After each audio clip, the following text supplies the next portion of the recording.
Hello, everyone, and welcome to the As Seen on TV podcast for the originals, Season 1, Episode 11, Après, le Déluge. I'm your host, Dom, and with me I have my co-hosts, Michael. You're getting better at French. Good job. Hi, everybody. And Omikins. Hi. Je m'appelle Dom. Je suis muy excited. Excited though? Yes. That's not French. No, Sorry to say. it's now Spanish, which they don't speak in the French Quarter. Huh. Well, you're getting better at French, and that sucks because two of our shows that involve French, one of them's ending next week, and this one is already halfway done. Yeah. Yeah. I don't know. When does anybody ever need to speak French? I sure as shit don't. In France? Who's going to France anytime soon? Not me. The only thing I've ever needed to speak around here was either Spanish or Russian. That's, only thing I've needed to speak that's not English. The French are all about this. You know that, right? They are. They are, unfortunately. I have a plate, but I need something to write on. No. Write with. No, I you have don't. something to write on. I need something to write with. Yes, I do. So what did you guys think of this episode? I enjoyed it. It was actually pretty good. It was actually really interesting. I mean, Yeah. I've said it all season that this show is surprisingly good for a spin-off series, especially because Vampire Diaries it's in the middle of my shows that I watch. Like, I don't hate it, but I don't by any means love it. But yeah, I mean, this episode just continues that trend that the show is really fucking good. Yeah. And I don't know, see, here's the thing. I don't know, would it be as good if it wasn't for the Vampire Diaries? Like, if they just did this show? Because there's a lot of stuff that they're, like, bleeding over from the other series that we know of that, like, for example, in this particular episode, and we'll get to this later, Esther's mother is mentioned, or the original's family's mother is mentioned, Esther. And just the fact that we knew so much about her from the other show kind of made it that much more significant to us. And I don't think it would have made as big of an impact if you did not previously watch the Vampire Diaries. It wouldn't have made a big impact at all. All you really know from that episode is that their mother is a powerful witch, and she's dead. Right. Yeah, and I mean, yeah, it wouldn't have been nearly as good without the Vampire Diaries. I will admit that because they set up everything we needed for this show. Still, if you've never watched the Vampire Diaries, you can pick this one up pretty easily. It is a standalone show that doesn't. I don't think it would be too confusing. No. It's fair. Like, they explained what they needed to explain fairly well. I'm just saying you wouldn't have the emotional attachment behind these characters without them. But, Nor would you be clear on the vampire lore in this universe, because they don't do a great job of setting up it in the originals. Are you a But Dalek? anyway. Exterminate. And it cut out for that. Yeah, if it corrected itself. Glorious. It corrected itself as soon as you tried to be a Dalek. I'm not winning tonight. That's it. I'm wearing my happy Stark shirt, which by anybody should know that the Starks are not happy anymore. But go on. Tony Stark seems pretty happy to me. He's a weirdo. I guess. So, we get to see the four elements come into play here, after the ritual. What is it? What did they call the ritual? I don't even remember anymore. They call it the harvest. The harvest ritual.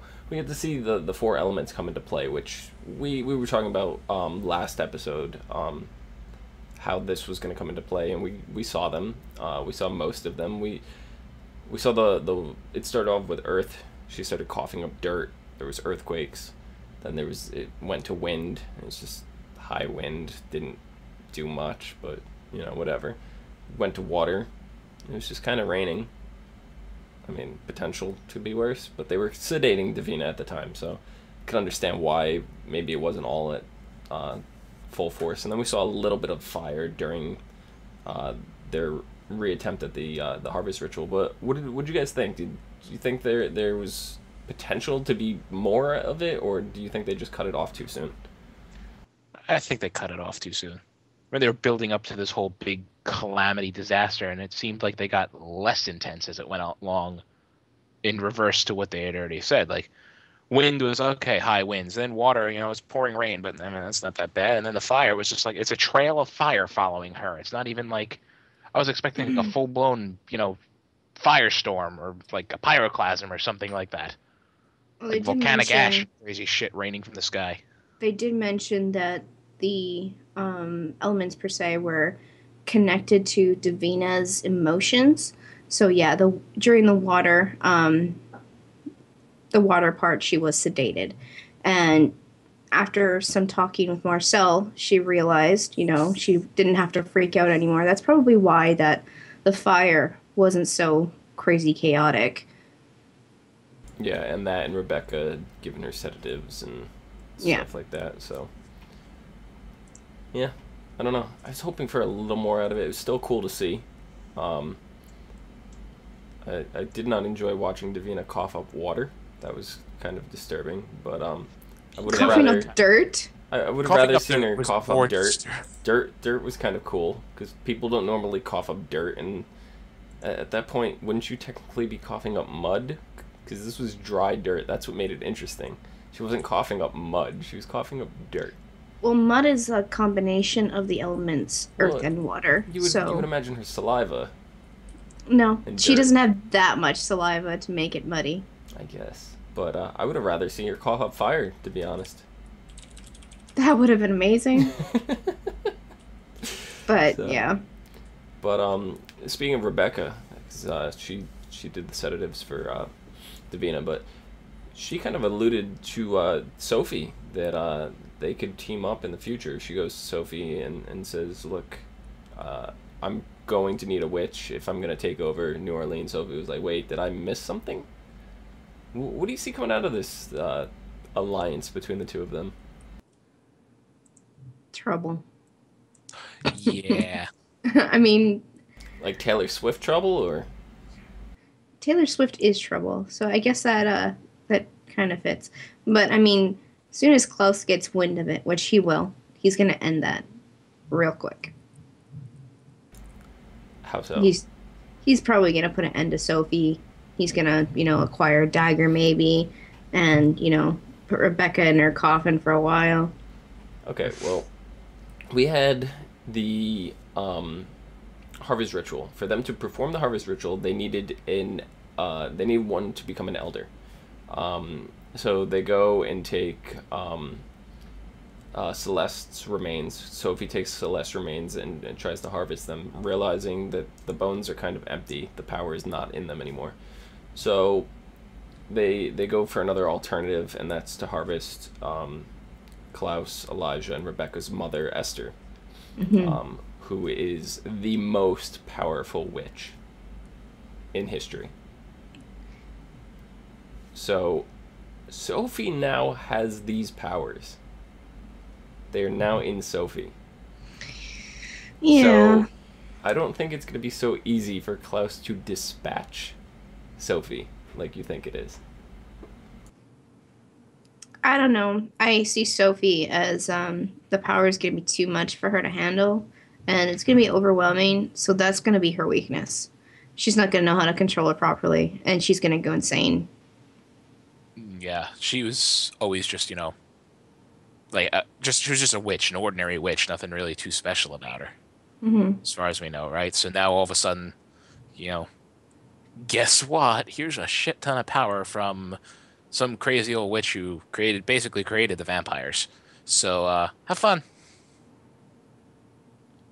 Yeah. Ooh. She created the vampires, but where does Silas fit in all this? He doesn't really.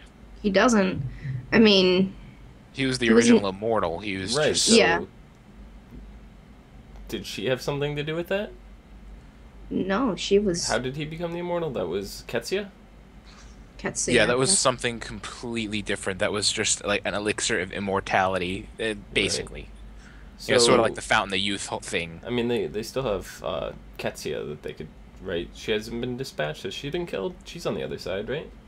She's dead. Yeah, so she's on the other side, but Bonnie's still the anchor, so they right. can't. So they still have another witch that if they needed that was super powerful that they could channel for eldership and all that. Eldership. True. Is that even a thing? Eldership. It is now. Elderness. So Eldership. what other Elderberries? replications do you think that's going to cause having Esther be channeled into Sophie now? Like, Is it just her powers that are being channeled, or is it actually Esther? Because her as powers. we've seen from Sabine, it's actually Celeste. Yeah, but Right. she's been that way for a year already.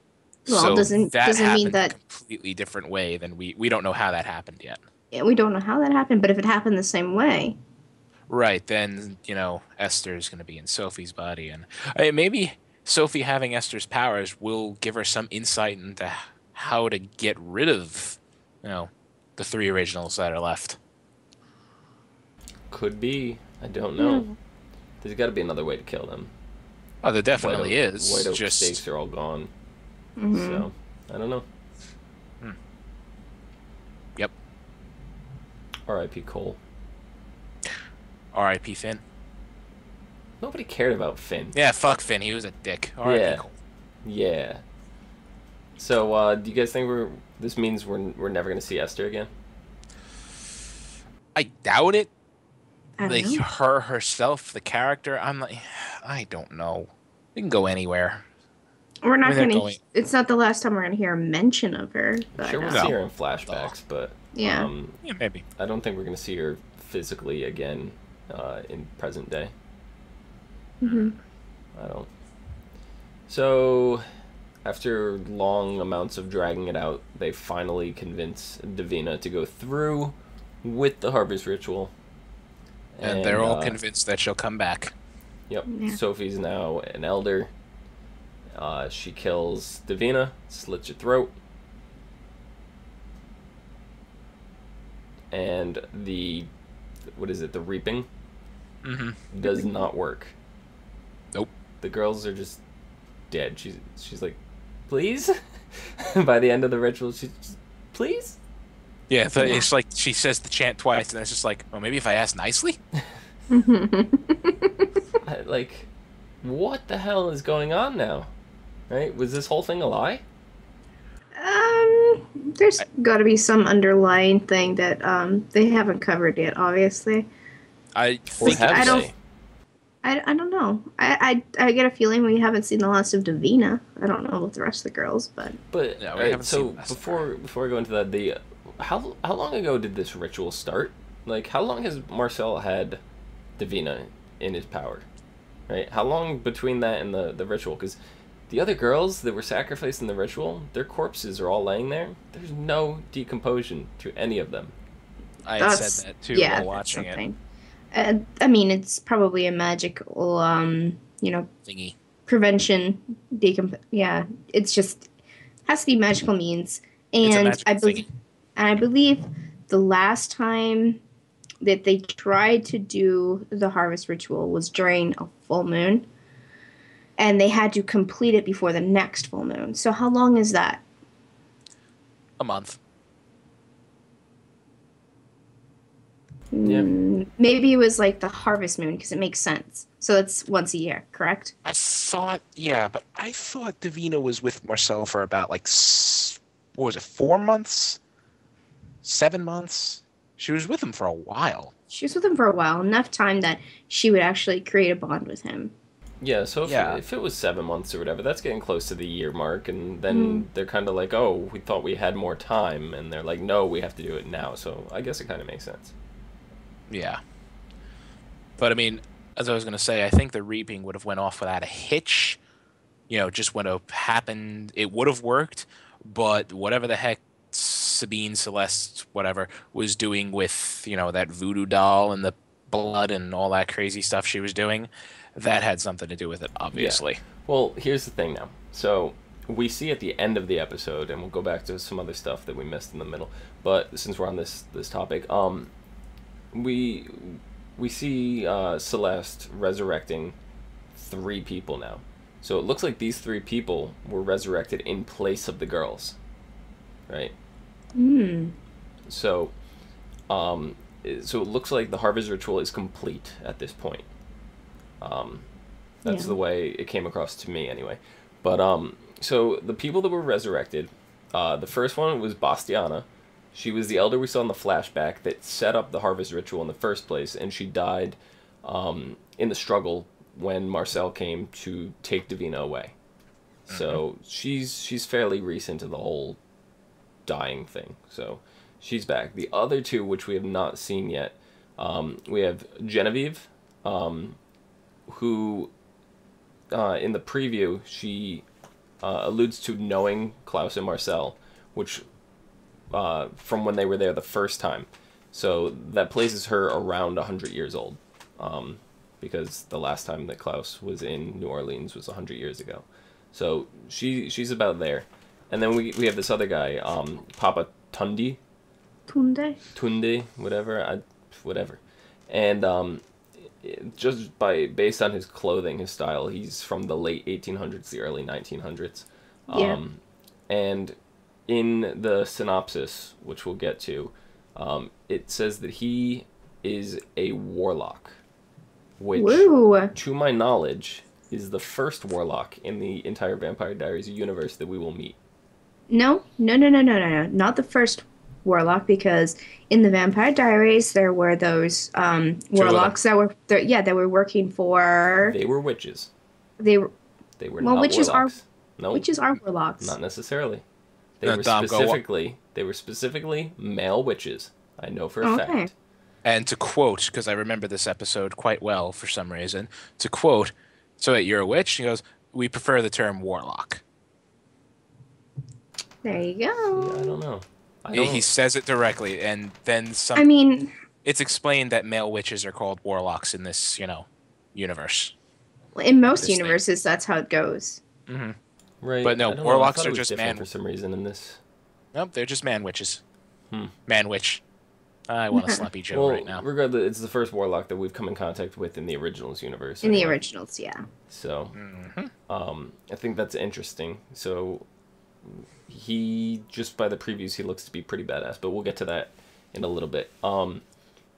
During the harvest ritual, though, something a little side note I wanted to point out. Klaus looked ridiculous in that poncho, by the way. He didn't want to get what? Everybody else is standing. Marcel's just standing there in the rain. He doesn't give a fuck. You have Elijah, and you have Rebecca, and the other witches are all under umbrellas, and Klaus is just standing there in this poncho. And I'm just like, are you fucking kidding me? I was going with Klaus care about rain? Really? Yeah, I'm just thinking to myself, oh, well, vampires can't get hurt by water. What does he really care? And then all of a sudden I go, well, he is half werewolf. Maybe he'll smell like a wet dog if he gets wet. That's horrible. Yes, but it is legitimate concern. I don't know. But what is up with Klaus? He has a change of heart. He's all of a sudden he decides to help the werewolves. He's got them all, the ones from the bayou that are supposedly related to him, his family. He's got them all in the pastor's church, and he's taking care of them. He's brought food to them, and Haley she goes to go out to the bayou, and Klaus is like, no, I'll take you. And they drop the canned food off at the church, and he reveals it to her for the first time. Why the change of heart with Klaus? I don't know. I think he sees the dynamic of having family around for his baby, at least. Having, I mean, eventually, it seems like if he's got a change of heart for his own family bloodline, that he's going to take the extremes and try to save Haley's. And then just, expand on family. Because, that's a really big thing for the originals is that, you never give up on family. So it makes sense that Klaus would go to the extent and make the baby's family more extensive. Yeah, I can see that. You kind of in agreement there as well, Mike? Yeah, I'm with you for that. With her on that one. Well, Makes sense. It's more than I thought about. I think Klaus is just getting soft in general. Like, what was that moment he had with Marcel? Understanding. He's experienced a lot in the time that he's been away from New Orleans. He thought Marcel was dead, so he felt the same way. He had that, they're like brothers kind of thing. And Marcel really felt torn up about losing Davina. Like, she was kind of like his little sister. So I guess it kind of, similar. Resonated. Yeah, this is just the similarity of losing somebody that feels like family that you've taken in and taken care of. I don't know. Klaus has been my season 1 Damon, and now Klaus is turning into season 4 Damon, season 5 Damon, whatever we're in, not... and I'm really upset right now. Like, just Klaus, suck it up, and just snap fucking Marcel's neck. You know what? You never know. Klaus always has another plan on the back burner, and we never know about it until it happens. He could just be playing it off as the nice guy so that everyone's like, oh, Klaus, you're a good guy, pat on the back, and then he turns around and slits all their throats. Maybe. Pulls their heads off and plays kickball with them. I hope so. Because we have enough emotion out of Elijah right now. What is him and Haley? Like, what kind of emotional roller coaster were they going through this episode? They were like a married couple that want to kill each other. So what direction do you see them heading in? Oh, is they're gonna roller coaster going down, or No. is it coming back up? They're gonna resolve it. They're gonna resolve it. You already saw that there was like an inkling of, Elijah like, I want to fix this, but no, I gotta be mad a little bit longer. Just a little bit. It's one of those, now kiss. I have respect for Elijah, but he's my least favorite of the originals. I love him. I love him too. Klaus, Rebecca, Elijah. That's my order of favorites for the originals. I don't know. I seem to like them all equally, just for different personalities. Rebecca? I mean, what do you mean? You like Rebecca? I like Rebecca. How do you spell that? Rebeckah. Sure. Mike, how do you spell Rebecca? I know of like 5 different ways. Rebecca, Rebekah. That's Rebka. Rebekah, yeah. Rebecah, Rebecka. YMCA. Yes, it's fun to stay there. Even though I don't think there are 2 YMCAs on Staten Island, and I don't think you could stay at either of them. Nor would you want to. Unless you were dyslexic. In other words, you'd be staying at Macy's. You could You stay can't at stay Macy's. there either. You could hide. There are plenty of beds in Macy's. You could stay there. Mm-hmm. Wow. So, I don't know. I think that's...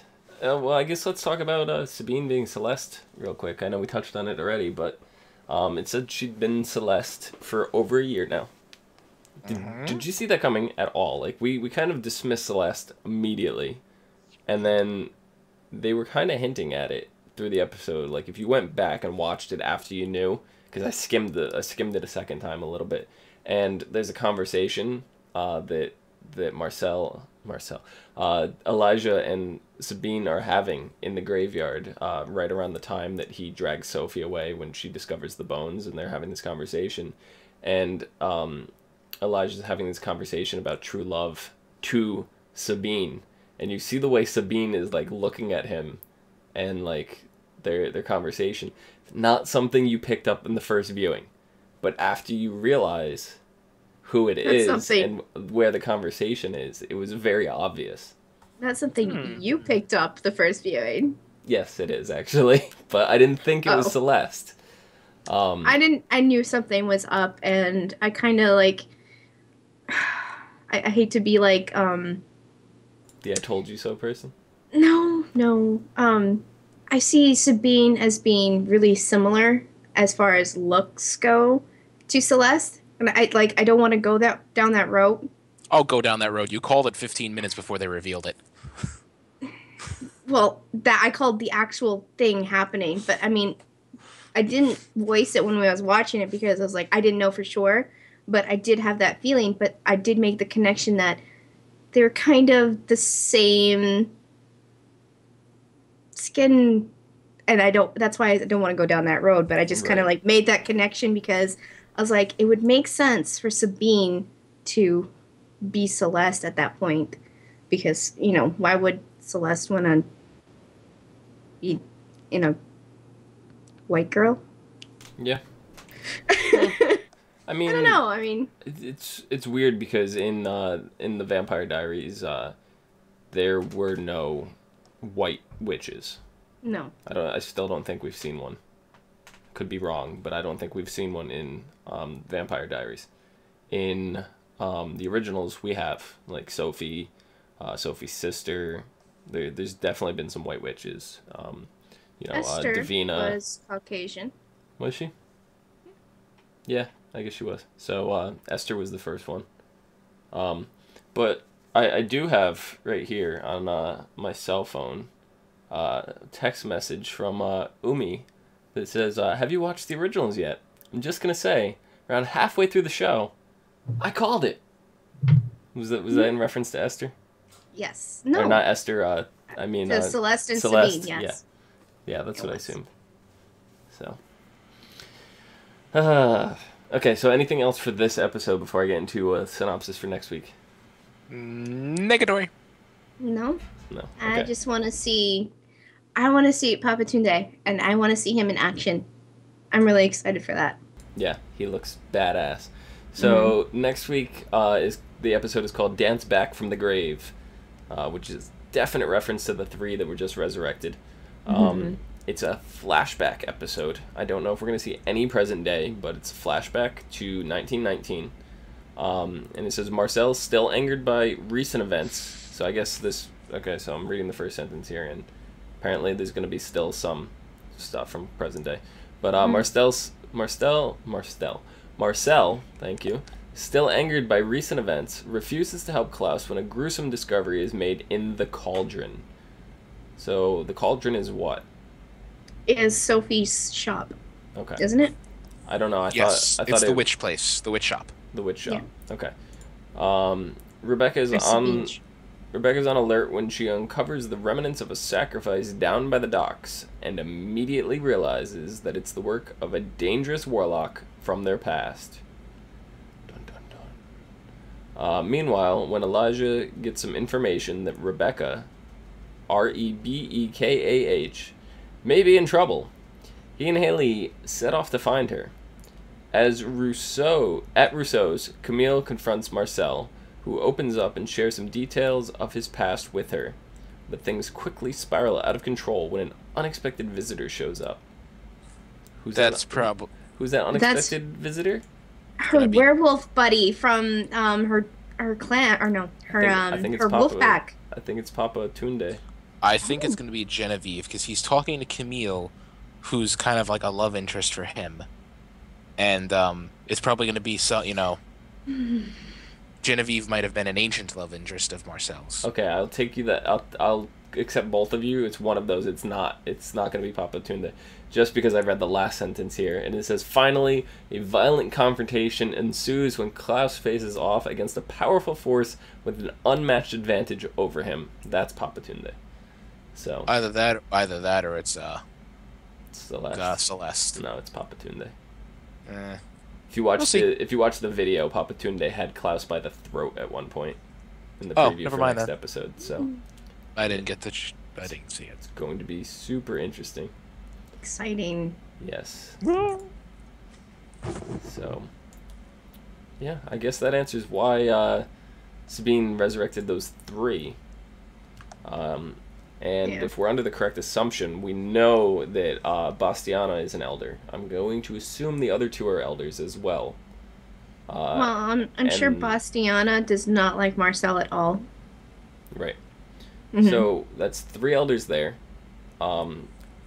Sabine, aka Celeste, is an elder. Mm-hmm. And Sophie is now an elder with Hester's powers. So we went from having 0 elders to 5 in the span of 1 episode.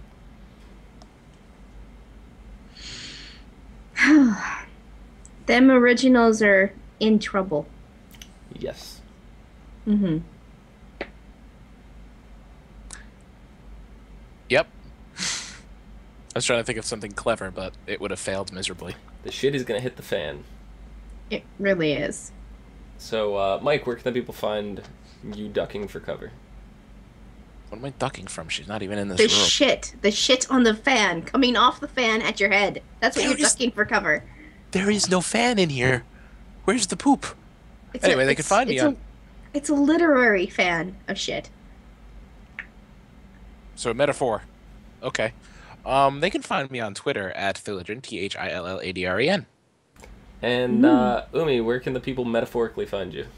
Metaphorically? On Twitter at LadyVenom24, LADYVENOM24. I'm pretty sure that wasn't a metaphor. No. No.